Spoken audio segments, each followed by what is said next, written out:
Breaking down Bama's offense with Stephen M. Smith of TouchdownAlabama.com. You see his information right there on the banner. Please follow him and the rest of the crew there at Touchdown Alabama. Moving on to a typically crowded running back room.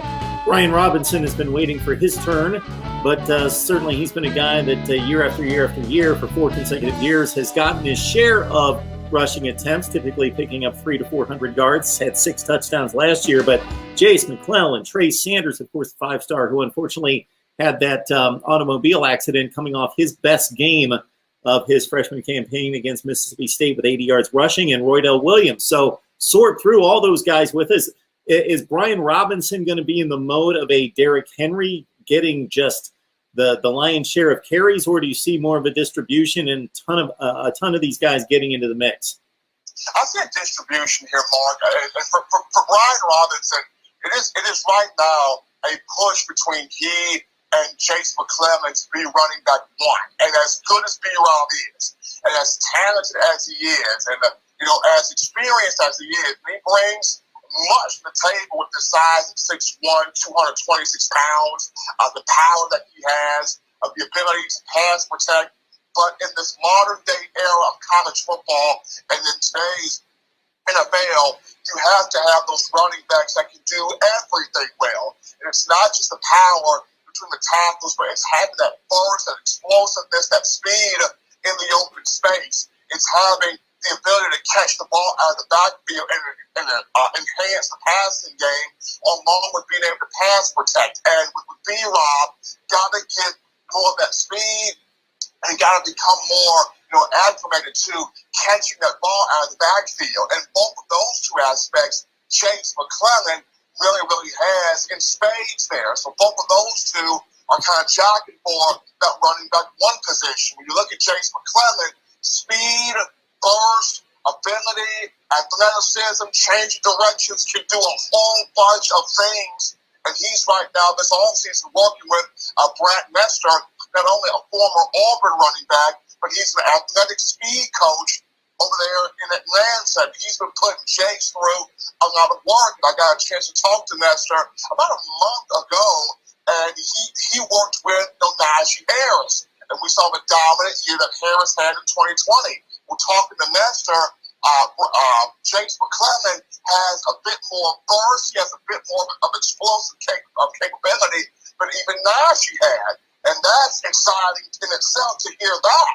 Then we can look at Roydell Williams. This spring, he showed you are not going to overlook me.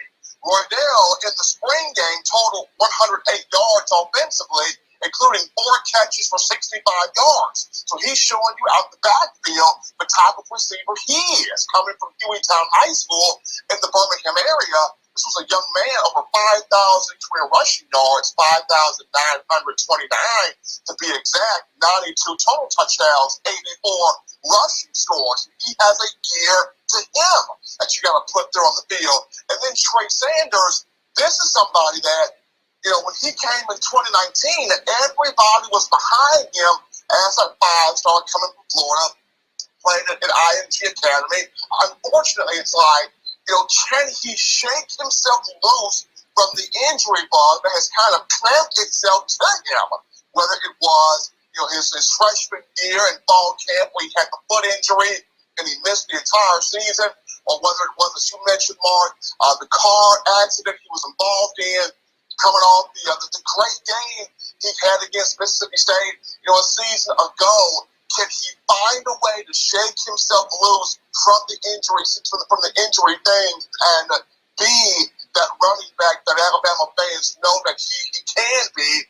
And then not to mention, you got Kamar Wheaton in here now, the 5-star out of Texas, and people are talking about, this guy could possibly be the best back that Saban's brought in here.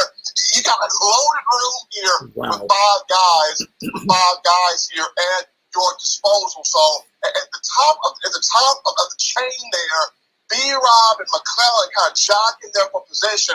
But I think, Nick Saban typically rotates 3 backs. The question becomes, Mark, who's number 3? When you look at Roydell Williams, Trey Sanders, and Kamar Wheaton, who becomes the 3rd back in this rotation will answer a lot of questions.